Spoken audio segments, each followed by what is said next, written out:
Well, everyone's pointed a finger at Dan Snyder, and for good reason. He was terrible as an owner and made a ton of mistakes, and that Washington franchise paid the price for his stupidity and his incompetence for years and years.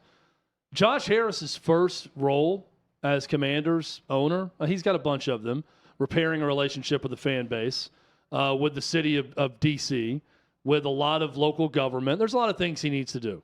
One thing he needs to do is evaluate the leadership skills of his head coach, Ron Rivera, because this is now back-to-back years where, in my opinion, he's made terrible lapses in judgment and PR.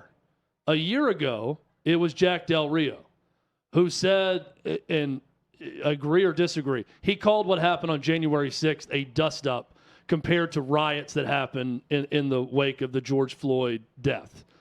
And he got crushed by the media for it. And then Ron Rivera forced him to apologize.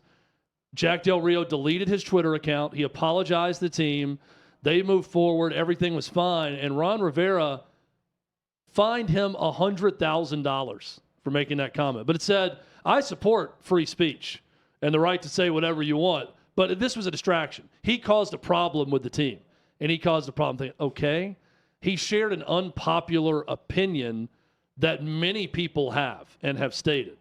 But because it caused a problem, it was a $100,000 fine. I don't think he handled it well. Whether you agree with Del Rio getting disciplined or agree with what he said or not, I think that was a huge gaffe by Rivera. Now fast forward to this year, where Ron Rivera comes out to the media and says that Eric Bieniemy's intensity is an issue, so much so that players have approached him about him being too intense and his intensity. A day later, and this according to the AP, Ron Rivera came back and apologized for the remarks that put him in hot water around the NFL. He said, quote, I basically went up to Eric Bieniemy and said, I put my foot in my mouth.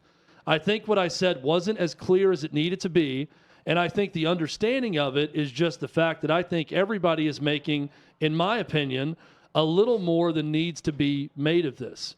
Ron Rivera has been around for a long time. That's the end of the quote, by the way. This is me talking now. You got to be better than this. This is 2 years in a row that he's badly handled a situation that did not need to happen. This is self-inflicted PR wounds 101. This is first-year head coach stuff. He's talking to Eric Bieniemy, and he goes on to talk about how he's sort of helping him try to get a head coaching job and explaining to him why maybe he hasn't had it before. Maybe he's too intense. Maybe this and that. But he's doing this by laying out the roadmap for how not to handle a press conference and how not to handle your coaching staff. It was incredibly dumb what he said. First off, it sounds completely soft of his players that his intensity caused his players to come up and complain about it. But Ron Rivera, by all accounts, great dude. Well respected across the league. Yep. But these are just two mistakes that I don't really understand. Yeah, it doesn't sound like he's in tune with what was going on there. If he's too intense. Also, there were former Chiefs players that were coming to Bieniemy's defense on this. Tyreek Hill being one of them, saying that he's not too intense. He's just a solid coach. Here's Bieniemy reacting to the storylines this week and his media availability with the Commanders press. Hi. Have there been instances where players have, struggled to adapt to your coaching style and have come up to you and had a conversation about it? And so before it even goes anywhere, I make it the point to address the conversation. Because one thing, my job is to be very observant. I got to know the people that I'm discussing and working with. So my job is to address. If there's something that they may have an issue with, please, let's discuss this. Here's the reason why I felt a certain way. Here's why I said it. Now, okay, I put it back on the player. And you got to understand, we're in a grown man's business. We're in a grown man's world. My job is to make sure that I'm doing the best possible job of over-communicating clarity. I take a tremendous amount of pride in that.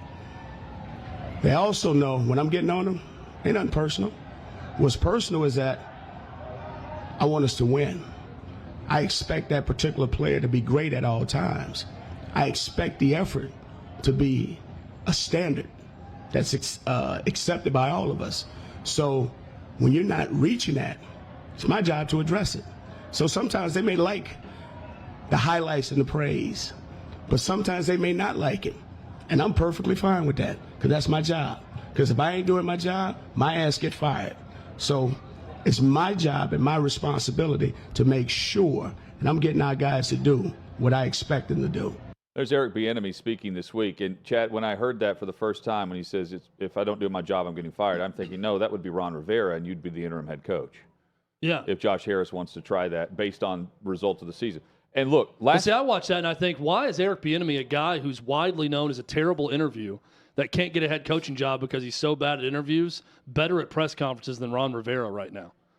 Because I thought he was better than Ron Rivera at explaining things. Ron Rivera came back and said, sorry, I was confusing, but you're making too big of a deal about it. No, you air dirty laundry within your team about players approaching you about the offensive coordinator that you just hired being too intense. That's a pretty big error to just offer that up in a press conference. I will say Ron Rivera, though, doesn't get the credit of the job he did over the last couple of years, but specifically last year with all of the craziness going on, no leadership. I mean, he's releasing statements last year because no one else would from the you didn't hear from Snyder. He wasn't allowed to be a part of it.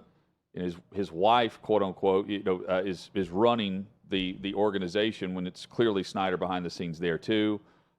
A mess, and somehow they won 8 games doing that with all the injuries and different things going on. So as a coach, he's been okay despite the organizational craziness. When he's having to release statements, not so good.